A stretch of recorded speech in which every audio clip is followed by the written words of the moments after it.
Доброе утро. Всю ночь шел дождь практически. Тарабанил по палатке.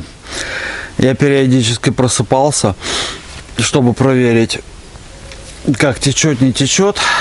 Палатка не течет практически, только в одном месте немножечко влажное пятно такое образовалось на внутренней части. Чуть-чуть буквально прокапывает. Надо будет еще подклеить. Я заметил где.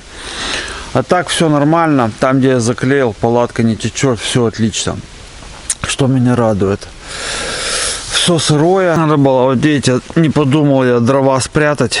Вчера приготовил. Ну, теперь их навряд ли можно разжечь. Но буду пробовать, конечно. Если что, возьму газ. Я думаю, стоять здесь нету никакого смысла. Надо двигать дальше. Тучки с утра пораньше. Вот, так что буду потихоньку просыпаться и собираться.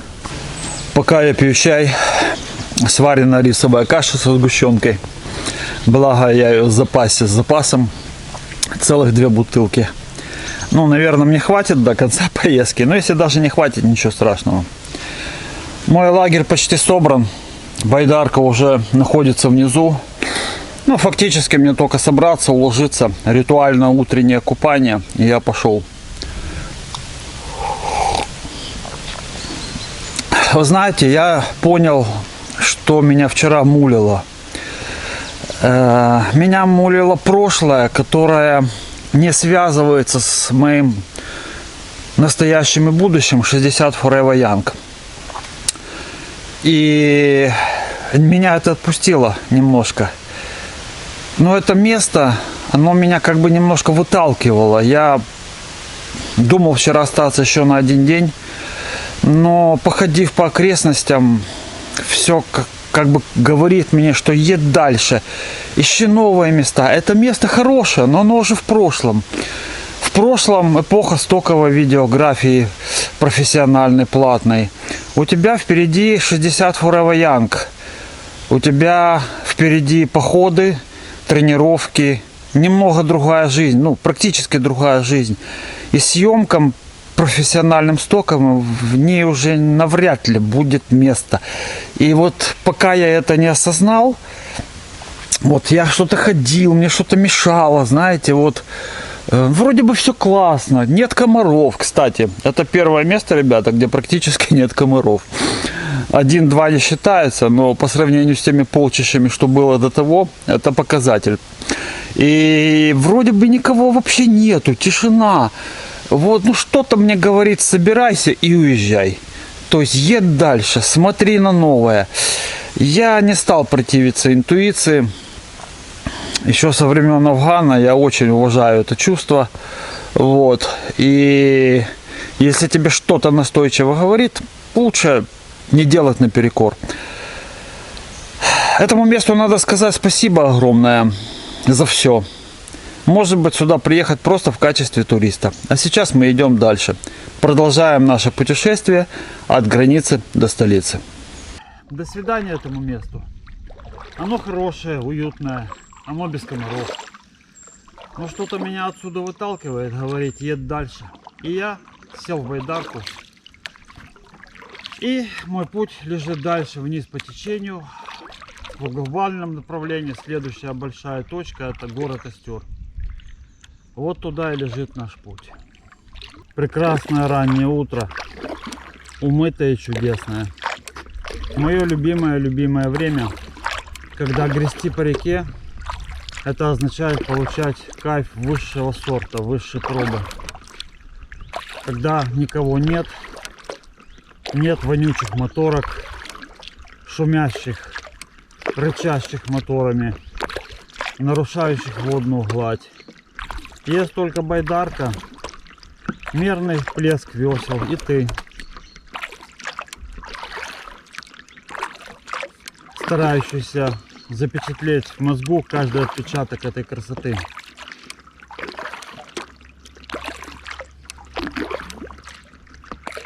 Знаете, какая-то такая лагуна сейчас очень красивая. От Шестовицы идем.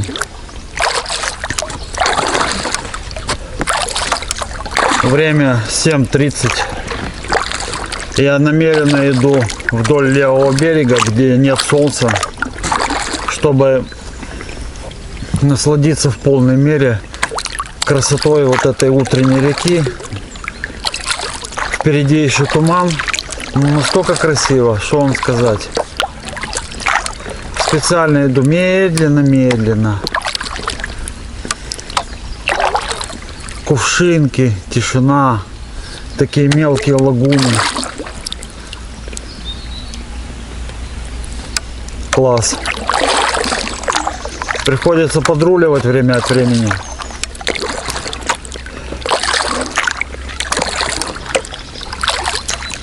Очень хорошее утро, ребята.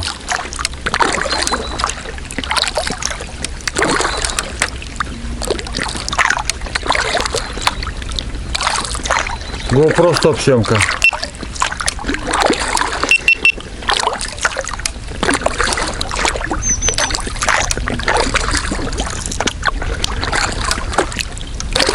Вчера видел тех двух байдарочников на трешке старорежимных напротив меня. Но я уже не стал их окликать.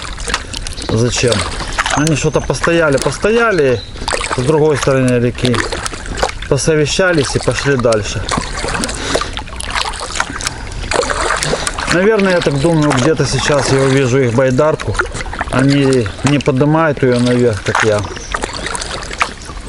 Скорее всего. На каком-то из берегов. Я уже запутался, какой сегодня день путешествия. По-моему, 16 или 17. Вот надо посчитать. Точно. В общем, вчера получилось. GoPro выключись.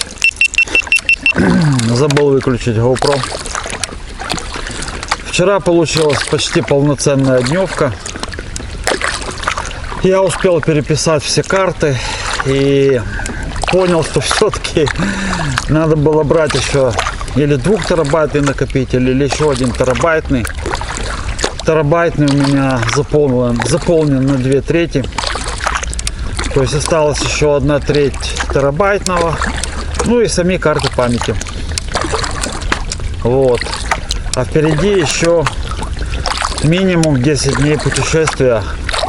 Осмонд, программа Осмонд мне вчера посчитала по реке расстояние от Шестовицы до Труханового острова 187 километров.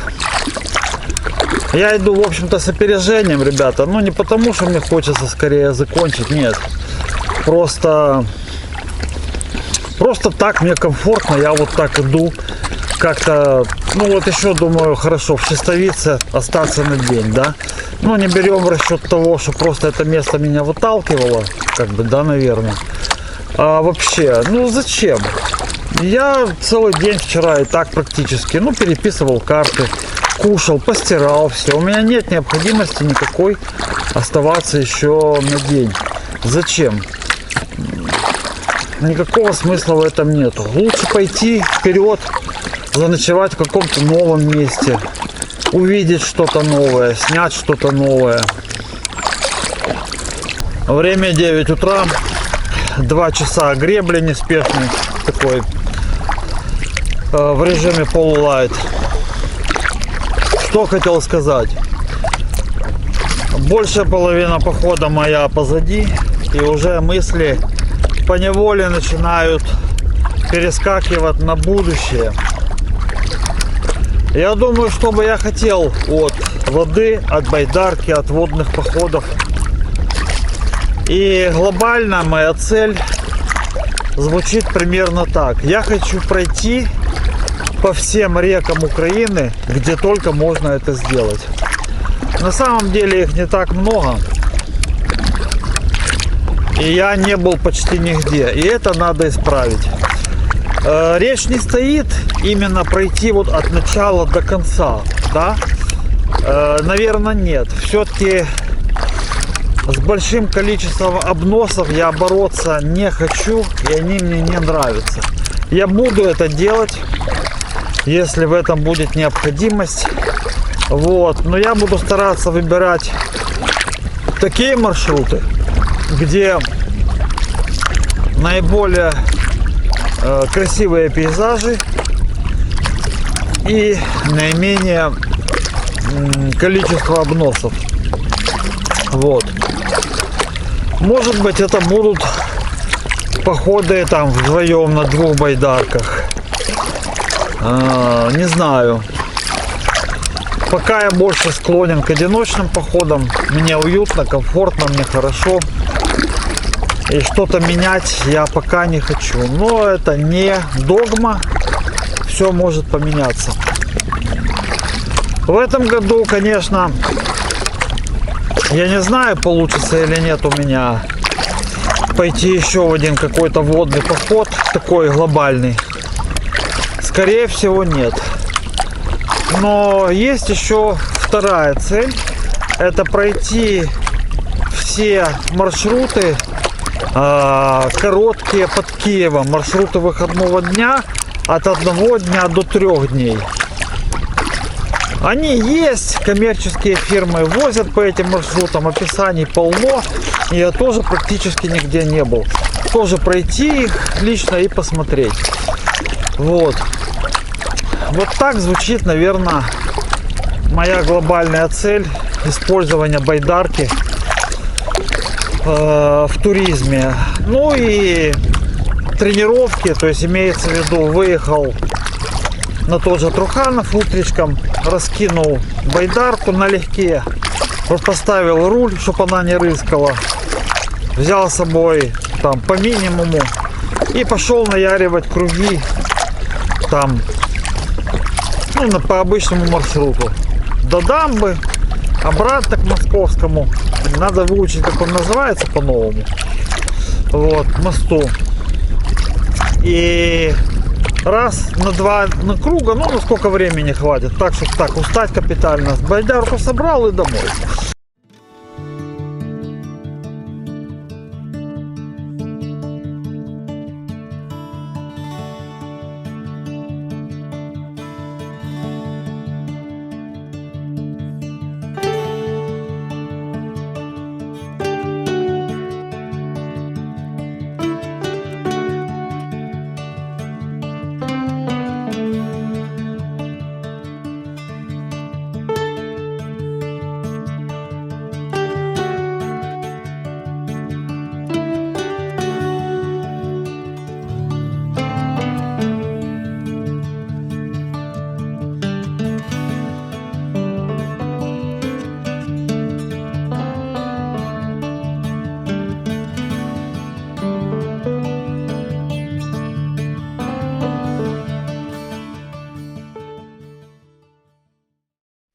Я сейчас на таком месте, тут, видать, то ли пляж был, вот явно песок завезенный, 100%, то ли хотели сделать благоустроенное место.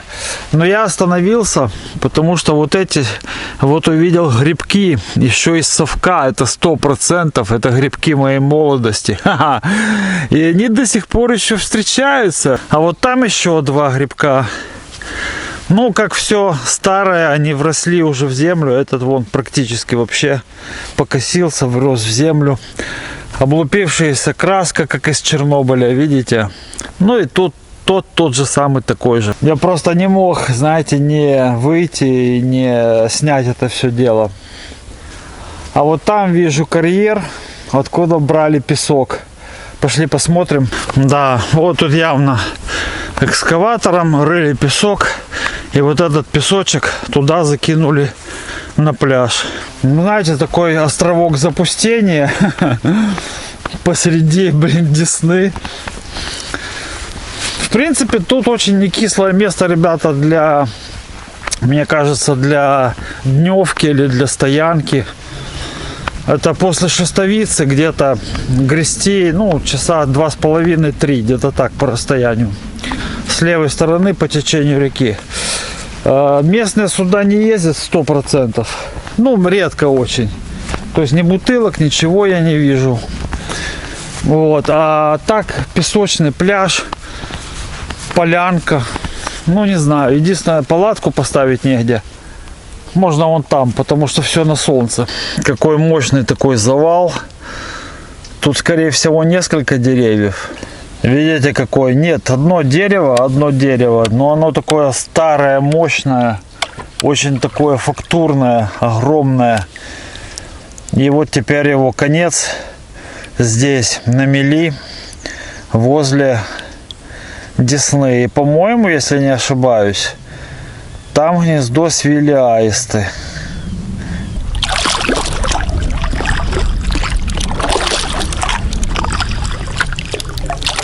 Сейчас положил весло и просто дрейфую, наблюдаю за красивыми пейзажами Десны.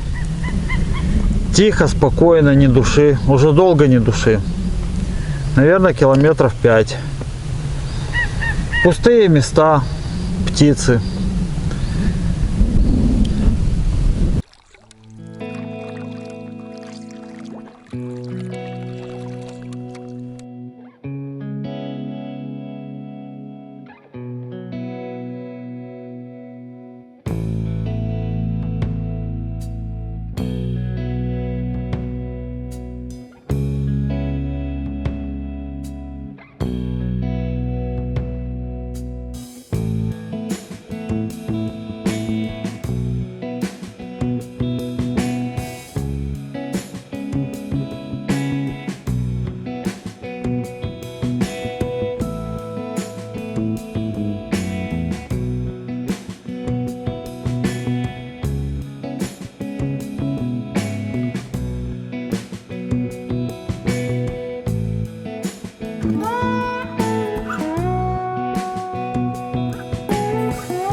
То первый раз так или уже сплавлялись-то? Уже какой-то опыт есть. А есть тоже, да? Назад от Новгорода сплавлялся, ну, там до Сосницы и шли. А, до Сосницы? Да, ну на плоту там 25 человек было.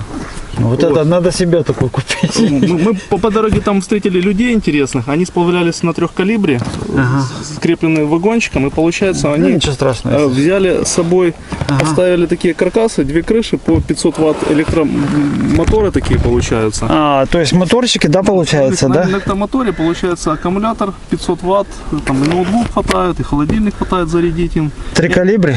3 калибри, да. Ага, интересно. Муж и жена, получается. И они говорят, мы за 3 недели до Киева дойдем, в день по 60-70 километров идут на моторе на легкие. Да, это для слабаков. Во, крылья, руки. Да. Да ну. И подкачаться можно, да. Не-не-не, это все не считается. Вот это, блин, вот эта песня, ребята, это все. Где блондинка?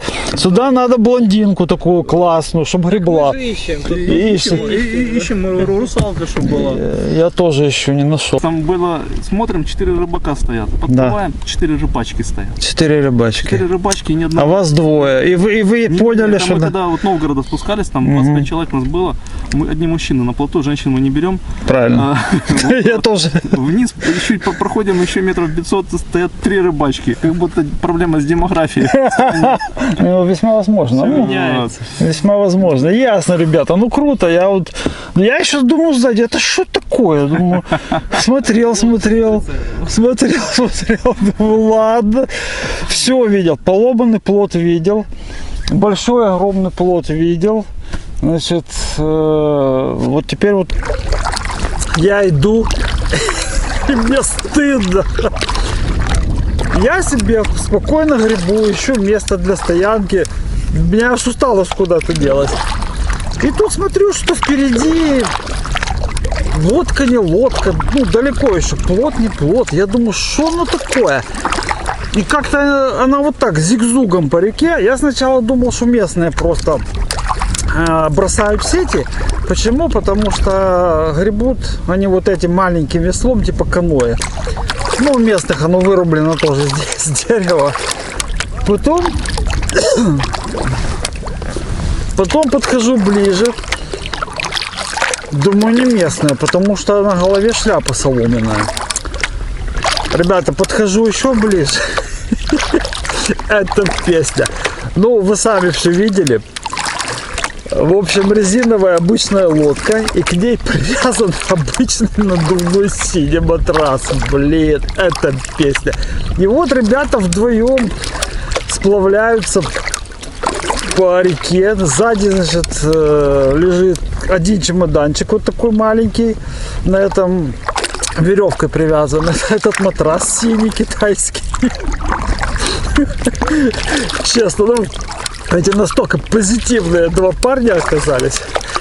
Реально, просто молодцы. Фух, да. Я-то думаю, я тут байдарка, значит, весло TNP, все дела. Да ну нафиг, берется обычная дешевая лодка, берется, блин, китайский матрас на ближайшем базаре. Все, веревкой связывается и ты пошел.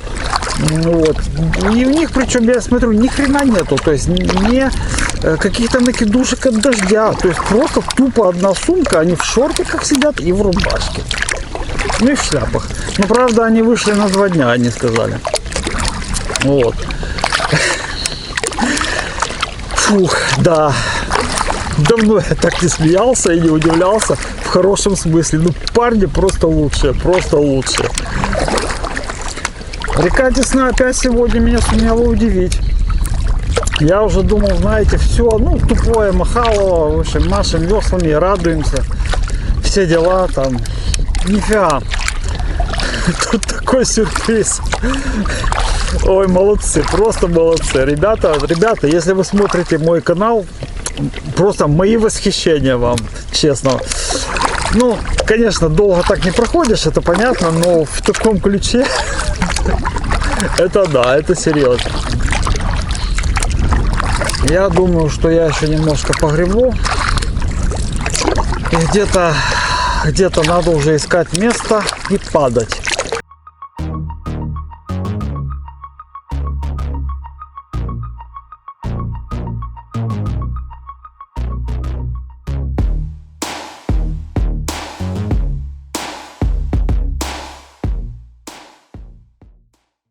Вот и закончился 16-й ходовой день мой. Нашел я такое место. Место мне очень нравится. Очень уютное, хорошее. Единственное, оно такое, как вам сказать, ну вы сами видите, тут много места для многих людей, поэтому если приедет сюда компания, то я буду бедный. Вот. Но мне уже дальше идти не было смысла. И так время сейчас 6:30. То есть мне еще надо покушать приготовить, позаряжать все батареи. Потрясающий, очень хороший вид отсюда. А внизу сделали вот такой помост люди, когда стояли. Вот видите, вид на красавицу Десну и облака. Думал, что будет дождь, все поубирал. Мой лагерь выглядит вот так. Ну, собственно говоря, как обычно. Вот машина едет какая-то. Сейчас я выключусь, чтобы камеру не видели. То, что тут стояли люди, видно по вот остаткам их жизнедеятельности, да. Давайте так их назовем. Сами видите. Вот. Сегодня был такой реально ходовой день. 7 часов плюс. Я греб. Сказать, чтобы сильно устал, то нет. Ну, нормальная такая рабочая усталость наблюдается, но не убитость, нормально вполне. И сейчас я нахожусь примерно в одном переходе от Остра, одном дневном переходе от Остра, плюс-минус ориентировочно, ну судя по расстоянию, которое я сегодня прошел. Вот, ночью шел дождь в Шестовице, всю ночь практически. Ну, все хорошо, палатка практически не промокла, там чуть-чуть в одном месте я подклеил. Но посмотрел, что лента надо все срывать и все переклеивать. Они все отслаиваются, то есть держатся на честном слове. Ну, приеду в Киев, буду заниматься. Чего уж тут говорить. Вот. В остальном, ребята, все чудесно, все хорошо. Символ сегодняшнего дня — это привязанный синий матрас с одинокой сумкой у ребят, вот, которые сплавлялись на резиновой лодочке в соломенных шляпках с коротким рукавом рубашечки, но они, правда, на 2 дня или на 3 шли. И сзади у них веревкой привязан обычный синий матрас с эпицентра, знаете, такой. Ну, они сейчас везде продаются. Вот. И вот они это гребут по очереди, радуются жизни, такие жизнерадостные. просто супер. Просто вот, блин, красавцы, просто молодцы. Да, молодость делает чудеса. Тут я с этим согласен. Завтра ходовой день, ребят. Завтра в сторону Остра, как обычно. По дороге снимаю, вам показываю. Все как всегда. Так что так. Если больше не включусь, то good night. Всем спокойной ночи и до завтра.